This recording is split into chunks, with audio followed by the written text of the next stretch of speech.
সবজিগুলো কাটা হয়ে গেছে, শুটকি লাগে। তরকারি রান্না করলে যে স্বাদটা আমি পাই, আর এই তো রান্না হয়ে গেছে।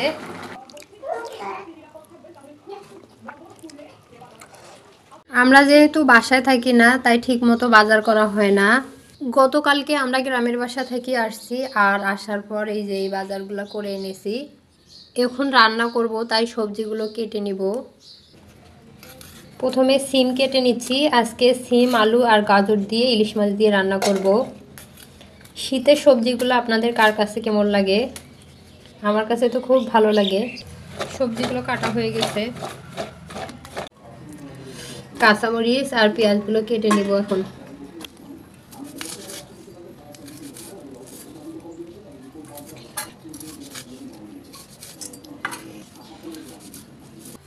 ফ্রিজ থেকে মাছ বের করে রেখেছিলাম সকালবেলা। এখন মাছগুলো খুব ভালো করে ধুয়ে নিব।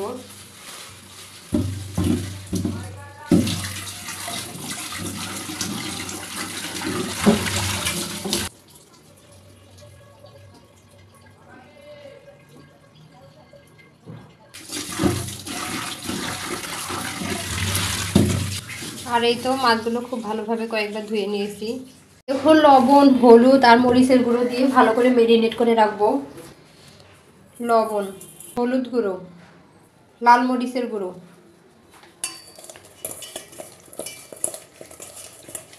মিনিটের জন্য মেরিনেট হতে দিলাম। এখন সবজিটা ধুয়ে নিই ভালো করে।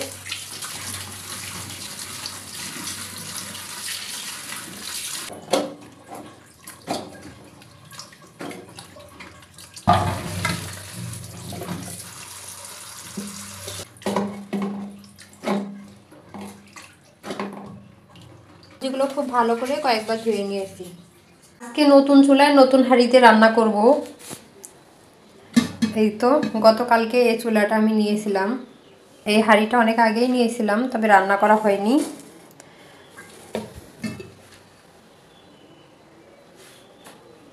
আজকে এটাতেই রান্না করব। প্রথমে পুরাতন প্যানে আমি মাছটা ভেজে নিব, তারপর নতুন পাতিলে রান্না করব। লাইন দিয়ে দিচ্ছি। এবার অন,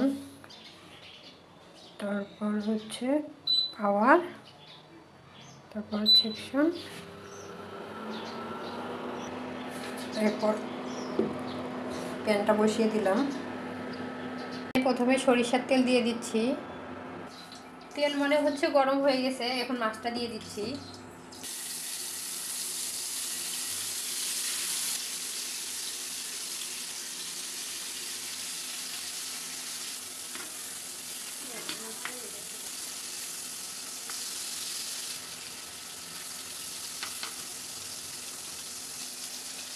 মাছ ভাজা হয়ে গেছে, উঠাই নিচ্ছি। আমি খুব কড়া করে মাছ ভাজি না, এটা হালকা করেই ভাজি। বেশি কড়া করে ভাজলে দেখা যায় কি শুটকি শুটকি লাগে।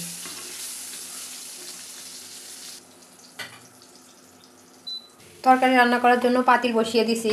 এখন সবজিগুলো দিয়ে দিচ্ছি। তার পেঁয়াজ চিড়ে রেখেছিলাম, ওগুলো দিয়ে দিচ্ছি। দিয়ে দিচ্ছি লবণ,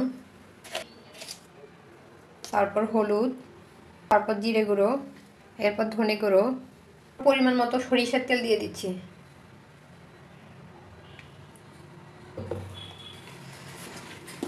এখন খুব ভালোভাবে হাতে মেখে নিব। যেভাবে রান্না করি না কেন, হাতে মেখে তরকারি রান্না করলে যে স্বাদটা আমি পাই, অন্যভাবে রান্না করলে আমি ওই স্বাদটা পাই না। তাই আমি বেশিরভাগ রান্নাই হাতে মেখেই করি। সামান্য পানি দিয়ে তারপর চুলাটা ধরিয়ে দেব। ঢাকনা দিয়ে ঢেকে দিচ্ছি।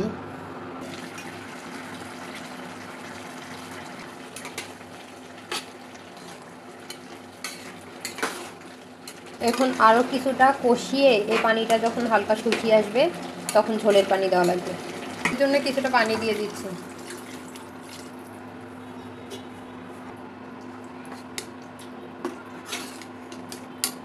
ইলিশ মাছ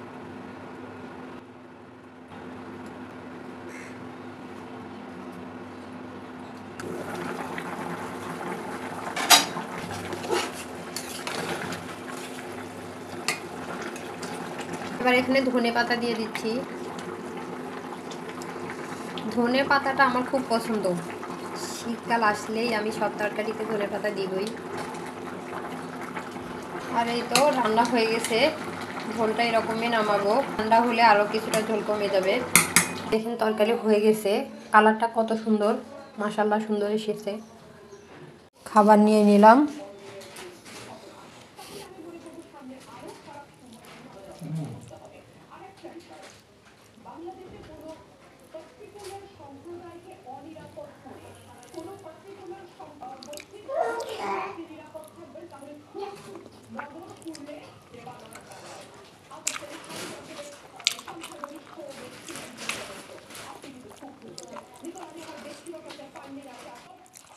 রান্নাটা কিন্তু খুব মজা হয়েছে।